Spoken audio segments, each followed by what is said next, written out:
May mga fan ni Daniel Padilla at Casual ang nagtatanong sa online world kung bakit hindi nila nakita ang aktor sa last frame ng ABS-CBN Christmas Station ID kasama ang mga boss at A-list kapamilya stars. Tanong tuloy ng mga netizen, bawal daw bang magsama sa shoot sina Daniel at Catherine dahil obvious na ang huli ang naging reyna sa star-studded video at kasama nito ang bagong leading man na si James Reid. Kuda ng ilang between DJ at James ay mas may ambag daw sa kapamilya si Daniel dahil sa pinagbidahan nitong super hit action series na Incognito.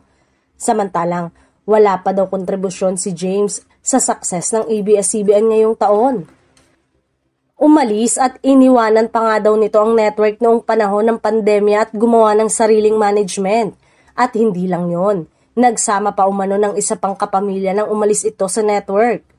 Pero kahit marami naman ang nagrereklamo, at least bongga naman ang solo spot ni DJ sa nasabing station ID kaya happy na rin ang solid fans ng aktor sa importansyang ibinigay sa idolo nila.